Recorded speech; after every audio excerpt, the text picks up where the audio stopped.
inspired by real-life events. Narrator Jason Miller woke up at 4:31 a.m.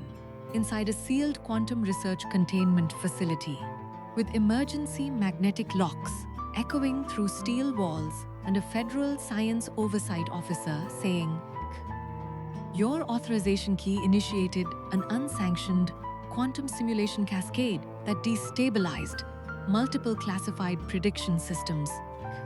And in that instant, his entire world collapsed because just hours earlier, he was a quantum systems engineer working for a high-security research corporation in California, responsible for monitoring quantum computing frameworks, predictive simulation environments, and experimental probability mapping systems. And now he was being treated as the central cause of a classified computational event that nearly triggered a global infrastructure shutdown across multiple intelligence networks. And the first shock wasn't fear. It was disbelief so absolute, it felt like reality itself had become mathematically unstable. Because Jason's entire career was built on controlled probability, system precision, and ensuring advanced simulations remained contained inside predictable parameters. But now those same systems were defining him as the operator who triggered a runaway cascade. He had no memory of initiating, and within hours, his security clearance was suspended, his biometric identity frozen under federal scientific containment law, his apartment sealed for quantum forensic investigation, and internal predictive telemetry logs labeled him as primary anomaly in probabilistic systems destabilization event.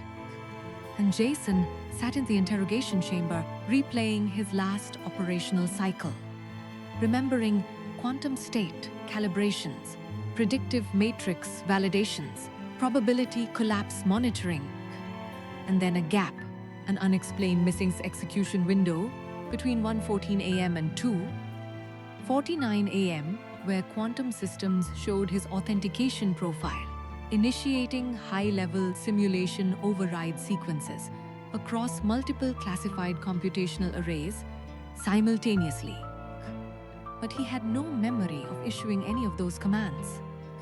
And when investigators showed him synchronized predictive models displaying cascading simulation failures unfolding under his credentials across defense, finance, and infrastructure prediction systems, Jason immediately said, "That's not me. I never touched those simulations." But the lead oversight officer replied coldly, "The system has already verified complete execution consistency across all quantum layers." And that sentence shattered his understanding, because it meant identity inside predictive systems was no longer tied to physical action or intention. It was tied to validated computational authority. And by sunrise, he was released under continuous federal scientific surveillance, while classified intelligence had already internally classified him as a high-risk quantum destabilization vector.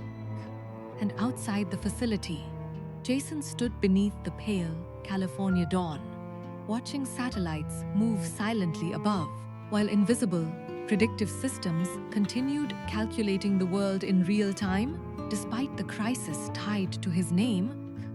And that night, he received a message through an encrypted off-grid research relay saying, "If you want to understand the cascade event, come to sub-level chamber Theta 12 beneath the old accelerator complex, no devices." And despite knowing it could permanently erase what remained of his life, he went. Because when a system defines you as the source of instability, truth becomes more important than consequence. And deep beneath the abandoned accelerator tunnels, he met Dr. Evelyn Cross, a former quantum architecture specialist who specialized in predictive system integrity and probabilistic simulation reconstruction. And she didn't soften the reality. She immediately showed him reconstructed simulation pathways and said, "Your identity wasn't physically present inside the computational layer. It was replicated through a live probability authentication relay embedded inside the quantum network." And Jason instantly said, "Then I can prove I didn't do it." But Evelyn replied, "You're still thinking like someone inside classical accountability logic, not like someone inside predictive quantum systems, where executions itself becomes observable. Truth the moment probabilities collapse."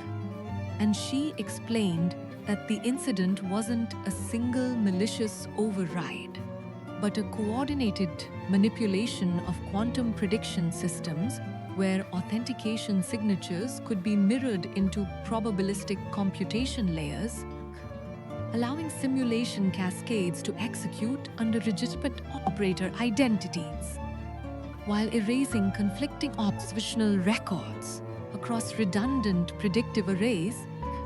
And Jason's profile had been selected because his operational history showed stable interaction patterns trusted by automated anomaly resolution systems, making him the perfect attribution anchor for rapid containment of computational instability. And suddenly, the case wasn't just about a quantum malfunction, it was about identity replication inside predictive infrastructure capable of influencing real-world systems.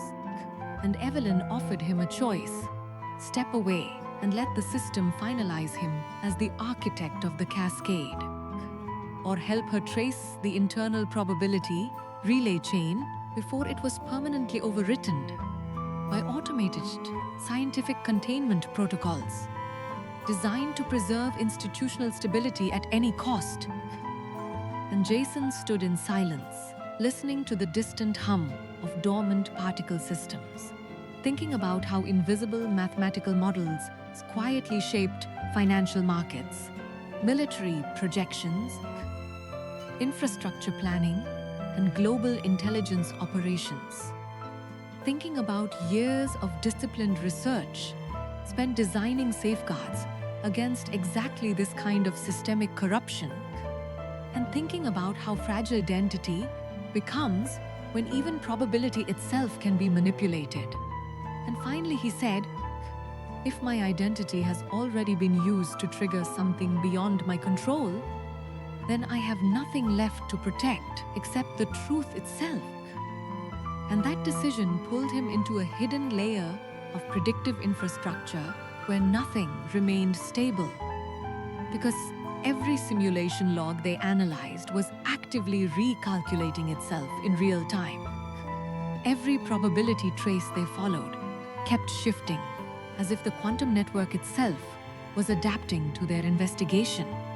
And soon they discovered the breach wasn't foreign sabotage, but internal privilege abuse involving a senior predictive systems architect who had been quietly rerouting authentication sessions to conceal unauthorized future state forecasting experiments hidden inside classified simulation programs. And Jason's identity had been selected as the central attribution anchor because it aligned perfectly with automated scientific incident resolution systems designed for rapid containment of politically dangerous computational anomalies. And one night, while analyzing live quantum telemetry streams from an isolated offline prediction node, Jason saw something that completely shattered his understanding.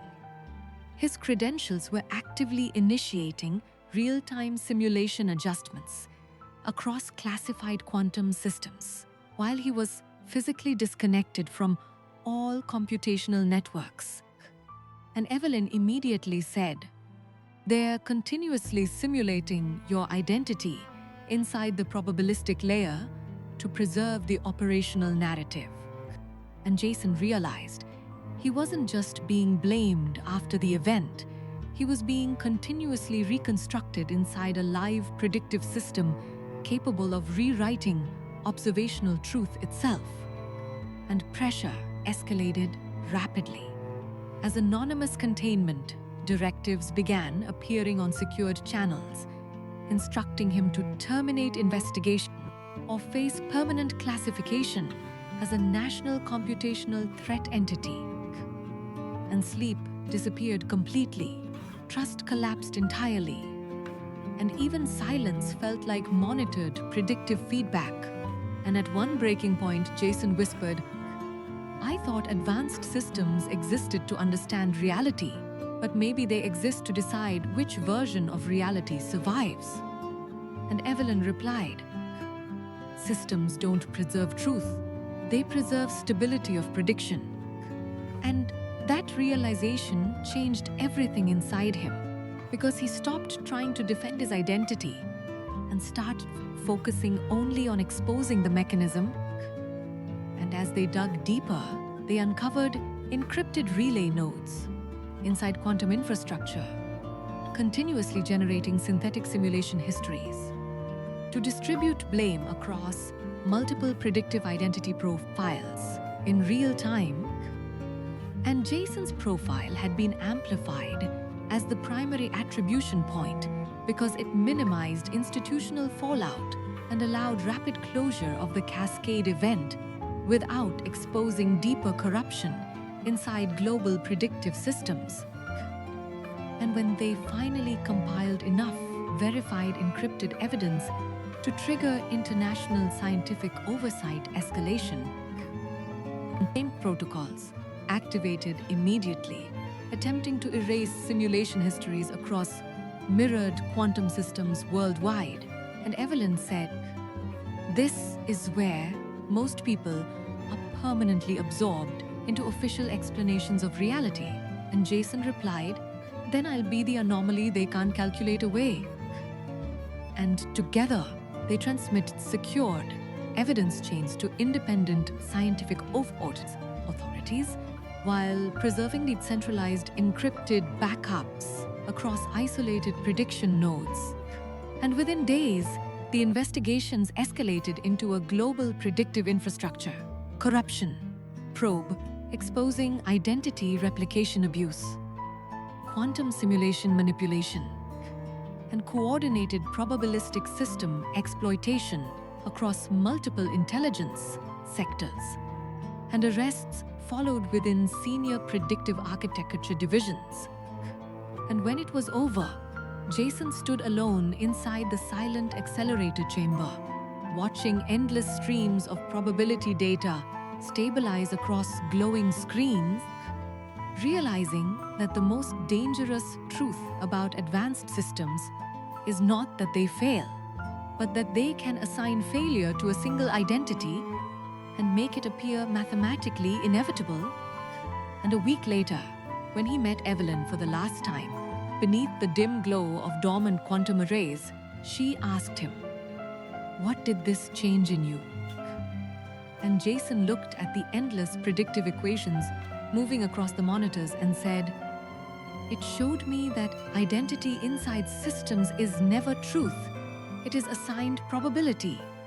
And she asked, "And what did you gain?" And after a long silence, he replied, "The understanding that truth doesn't survive inside controlled predictive systems. It survives only in the people who refuse to accept a version of themselves calculated by something designed to protect itself." And as he walked away alone into the cold silence beyond the underground facility, he finally understood the deepest reality of his journey. That sometimes life doesn't destroy you directly. It quietly assigns you the collapse of a system and waits to see if you accept the explanation. But real survival begins the moment you refuse to become the probability a system decides you should be.